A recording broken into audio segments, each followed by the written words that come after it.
Donc voilà, nouvelle story time. On part sur la Belgique. Donc voilà, c'est mon départ en Belgique. Je suis excité comme pas possible. J'ai envie de rencontrer des nouvelles personnes, de m'intégrer, de commencer à être dans un métier et voilà, commencer à faire ma vie quoi. Du coup, voilà, mon indépendance elle arrive.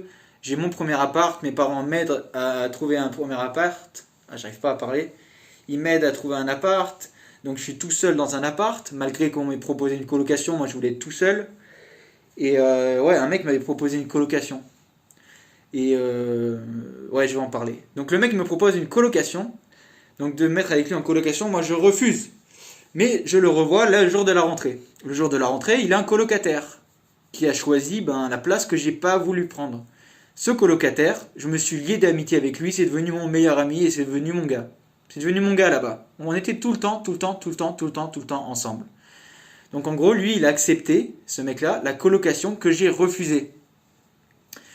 Et, euh, et donc, on était vraiment très très potes, on traînait tout le temps ensemble. Son frère, il habitait dans ma ville, lui, il habitait pas loin de chez moi en France. C'était un Français, donc voilà, c'était mon gars. Et on s'entendait super bien. Il était bien plus âgé que moi et donc on restait majoritairement ensemble. On faisait pas beaucoup de soirées. On a fait des soirées, mais on faisait pas beaucoup de soirées. J'étais pas du genre à aller mettre des grosses murges et tout, mais voilà. Je faisais quand même les soirées de l'école. J'espérais trouver une petite meuf et tout pendant l'année, rien du tout. Mais c'était très très très spécial. Pourquoi? Parce que c'était la première fois que j'étais tout seul en fait, livré à moi-même dans un appartement. J'étais même pas majeur en fait, j'avais quel âge? J'avais à peine ouais, j'avais même pas 10 j'avais 17 ans et demi, je crois. Ouais, j'avais 17 ans et demi quand j'ai commencé les études. Après ça veut rien dire, hein. Il y a des gens à 17 ans, ils sont déjà capables de se gérer et tout, hein. Moi, c'est juste que je savais pas me gérer, c'était la première fois que j'étais tout seul. Donc je faisais n'importe quoi dans le sens mon appart, c'était vraiment n'importe quoi, je sais pas. La cuisine, elle était remplie d'habits, de linge sale, il y en avait partout, c'était pas ordonné, c'était sale. Enfin, sale, la cuisine, je veux dire, était sale. Voilà. Mais bon, les cours, je m'accrochais. Sinon, il y avait les partiels qui arrivaient en décembre, donc on allait déjà avoir une première réponse sur mon niveau scolaire, on va dire. Au niveau scolaire, j'ai été très mauvais. Très très très mauvais la première session en fait. Moi je croyais que la kiné c'était pas ça. Je croyais que ça allait être beaucoup plus facile en étant en Belgique. Mais en fait il s'avérait que c'était beaucoup plus compliqué que ce que je pensais. Il fallait vraiment travailler. Moi j'avais jamais été habitué à travailler.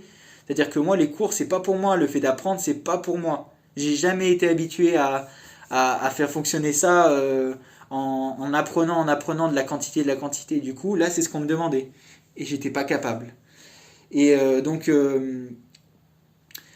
la première session de décembre, ça s'est mal passé. Donc il y a une session en décembre, en juin, et une session de rattrapage pour ceux qui ont des rattrapages en septembre. Il faut savoir que la première année est très compliquée, la deuxième aussi. La troisième, c'est moins compliqué, et la quatrième, c'est moins compliqué. C'est surtout des stages. On arrive plus dans la partie pratique du métier, on va dire. Donc voilà.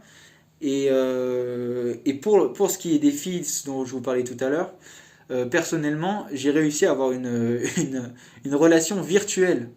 Donc moi, depuis ce que je vous avais raconté, la fameuse Ophélie, j'avais pas rencontré d'autres filles pendant le lycée personnellement, et donc j'arrivais puceau en université. Mais bon, même si c'est pas une honte, hein, tout le monde dit puceau, puceau, c'est pas une honte. Mais j'avais jamais rien fait avec une fille, et voilà, je restais. Les dernières années, je m'étais forcé à me remettre de cette espèce de traumatisme là, même si faut pas non plus exagérer, mais bon, pour moi c'était compliqué. Mais du coup, j'essayais de me guérir avec les filles en quelque sorte. Du coup, je pensais qu'en Belgique ça allait le faire. Donc la première année, rien, j'avais une relation virtuelle avec une Thaïlandaise, dites-vous.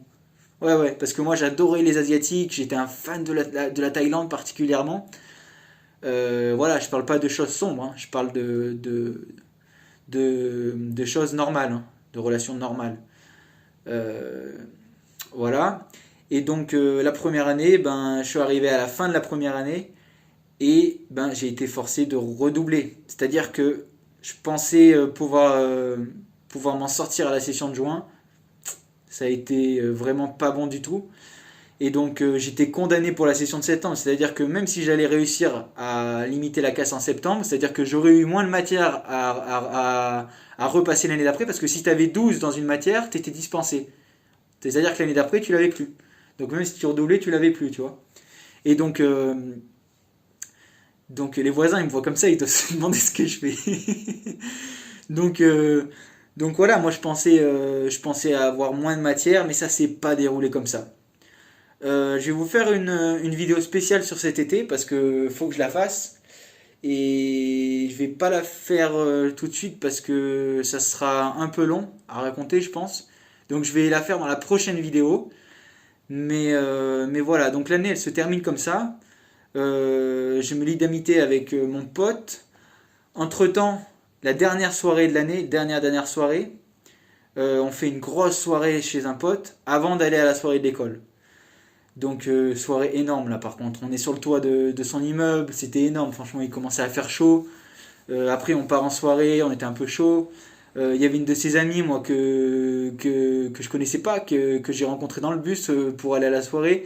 Et on s'est bien entendu, du coup j'ai passé la soirée avec elle. Moi romantique et tout, je lui avais pris la main et on était parti un peu se mettre un peu enfin, j'arrive pas à parler là. On était parti se mettre un peu à l'écart pour parler, justement, pour faire connaissance. Et donc en fait, je repartais en France pour passer les vacances d'été, les 2 mois, où j'allais devoir réviser, mais j'avais ce petit espoir de cette fille-là qui était en troisième année, qu'elle est passée en quatrième, et cet espoir de pouvoir sortir avec elle et voilà, avoir une copine quoi. C'était la chose que j'attendais quand même depuis longtemps parce que ben ouais, j'attendais vraiment. Moi, je voulais une relation sérieuse depuis longtemps en fait, donc j'attendais ça vraiment depuis longtemps. Je me dis ça va peut-être pouvoir le faire et tout, donc voilà, donc je repartais sur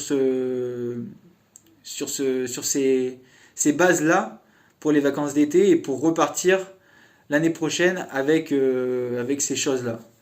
Donc voilà, la vidéo était pas très longue, mais je vous ai raconté en gros ma première année.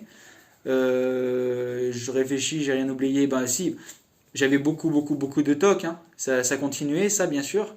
Ma mère est tombée quand même bien malade cette année-là, c'est un élément important aussi. Et du coup, c'était pas évident, sachant que moi j'étais loin. Mais, euh, mais voilà, on gérait le truc et fallait y aller, hein. Sinon, bah non, j'avais vraiment une vie banale d'étudiant en fait. J'avais vraiment une vie banale d'étudiant. Je me cherchais un peu, bien sûr, mais ça restait banal. Et donc voilà, je vous abandonne sur ça. Et je vous dis à la prochaine sur la vidéo qui va suivre. Et voilà, à la prochaine, bye!